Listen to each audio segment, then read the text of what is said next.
नमस्कार दर्शकों, आवाज इंडिया में आपका स्वागत है। महाराष्ट्र विधानसभा चुनाव में राजनीतिक गतिविधियां तेज हो गई हैं। तीसरी और चौथी अघाड़ी के बाद अब एक और गठबंधन चुनाव मैदान में दस्तक दे रहा है। 1 दर्जन के लगभग अंबेडकरवादी पार्टियों ने मिलकर आरक्षणवादी अघाड़ी बनाया है। मुंबई स्थित प्रेस क्लब में बाकायदा प्रेस कॉन्फ्रेंस के जरिए प्रकाश शेडगे, आनंद राज अंबेडकर, डॉक्टर सुरेश माने सहित कई नेताओं और गणमान्य लोगों की उपस्थिति में आरक्षणवादी अघाड़ी का ऐलान किया गया। पूरे मुद्दे को लेकर बात की हमारे वरिष्ठ संवाददाता ने। महाराष्ट्र में विधानसभा चुनाव का बिगुल बज चुका है और चुनावी सरगर्मी काफ़ी तेज हो चुकी है। मुंबई में एक प्रेस कॉन्फ्रेंस का आयोजन किया गया है अम्बेडकरवादी पार्टियों द्वारा। उसमें लगभग 12 के लगभग जो पार्टियां हैं वो इकट्ठा हुई हैं और आरक्षणवादी अघाड़ी के साथ चुनाव में जाने वाली। हमारे साथ मौजूद हैं प्रकाश शेंडगे जी और माननीय आनंद राज अंबेडकर जी। हम आपसे जानना चाहेंगे, ये जो आरक्षणवादी अघाड़ी बनाई गई है, इसका मुख्य उद्देश्य क्या है और इसकी नौबत क्यों पड़ी?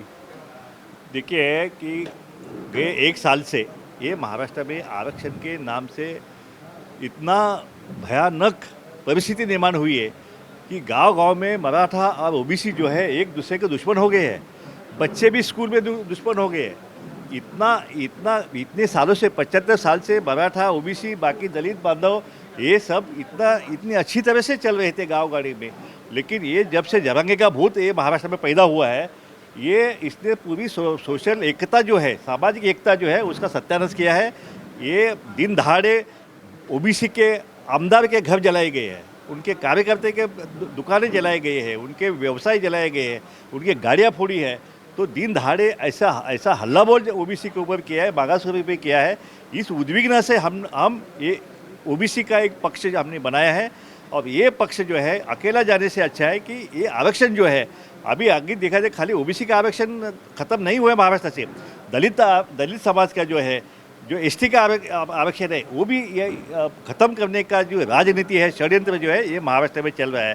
प्रमोशन का आरक्षण तो कब का खत्म कर दिया है।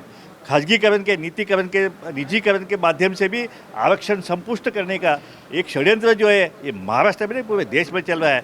इसलिए पूरे आरक्षणवादी अभी इकट्ठा होकर ये आरक्षण का संरक्षण जो है ये करने के उद्देश्य से ये हमारी आघाड़ी स्थापित हुई है। और किसी भी सूरत में हम 75% लोग हैं, ये आरक्षणवादी है। ये चुनाव में आरक्षणवादी को ही वोट करेगा, आरक्षणवादी को सत्ता संपादन करेगा।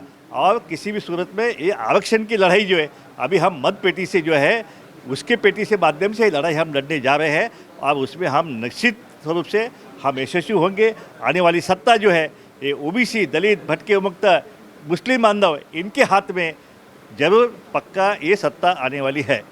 अनुराग जी, आपसे जानना चाहेंगे, जो आरक्षण की लड़ाई चल रही है, मराठा आरक्षण, ओबीसी आरक्षण, क्या इसके पीछे चुनावी राजनीति है?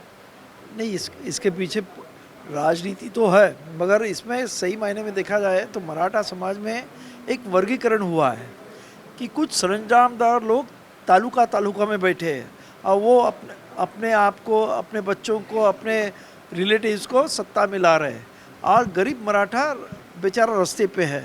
उसके लिए आरक्षण मिलना उनकी जो मांग है वो हम लोग भी मानते हैं, मगर उसके लिए हम लोग का कहना है कि गरीब मराठों को आरक्षण दो, मगर वो ओबीसी में मत दो। उनके लिए अलग तरीके से, जैसा विजय एनटी है वैसे तरीके से, और एक कोई EWS है, तो वैसे ही बेसिस पे मराठा समाज में जो गरीब है उनको आरक्षण दे, और जो मागासले है, जो एजुकेशन में पीछे है, उनको आरक्षण दीजिए। हम लोग उनके साथ पे हैं।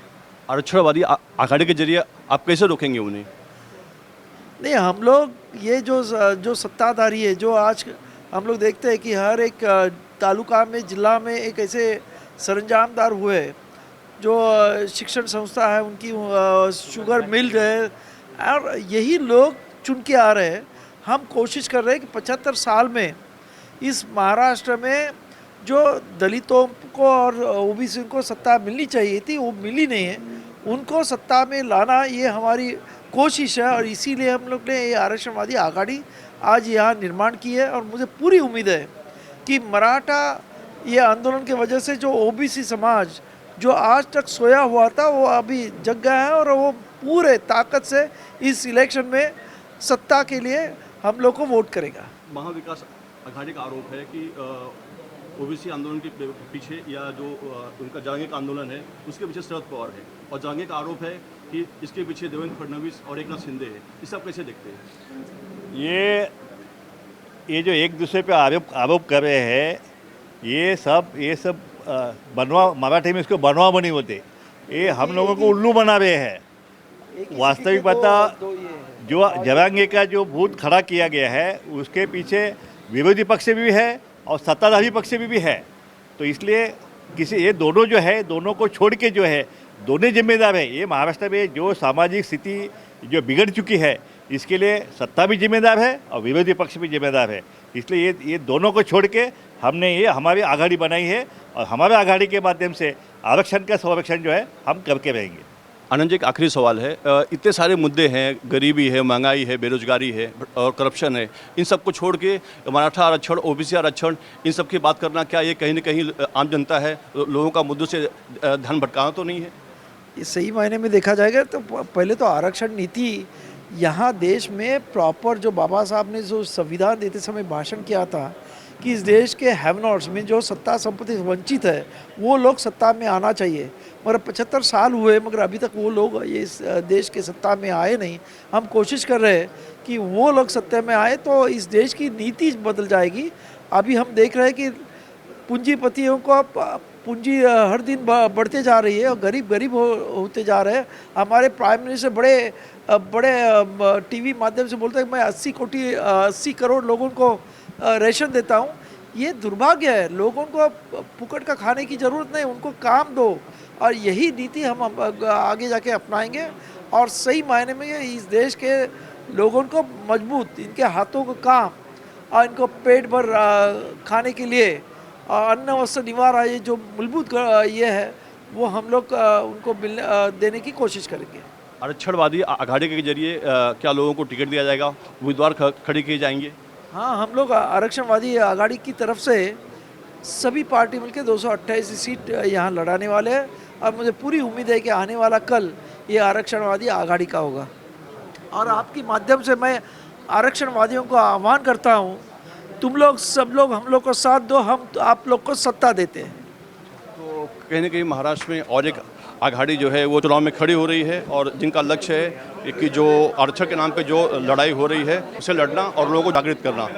कैमरामैन शिवाजी काले के साथ अंजलि कुमार मिश्रा, आवाज़ इंडिया, मुंबई। महाराष्ट्र का अब तक का सबसे बड़ा महाचुनावी रण संग्राम।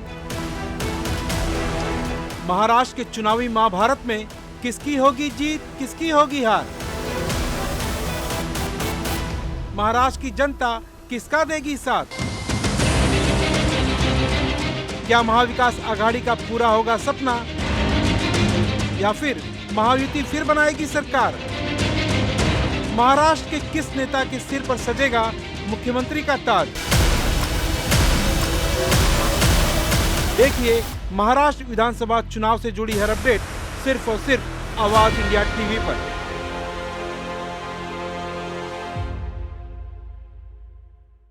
होने दो जनता के अदालत में दूध का दूध, पानी का पानी। कभी ऐसा किसी ने दिया नहीं।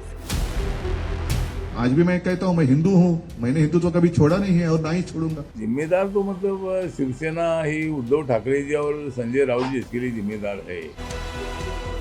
एक एक्सपेरिमेंट किया जो फेल हो गया, चलो दूसरा करते हैं। मेरे मन में जो आता है वो मैं बोल देता हूँ। ये बदली हुई मुंबई जो आज दिख रही है, 25 साल में उद्धव जी ने कुछ नहीं किया।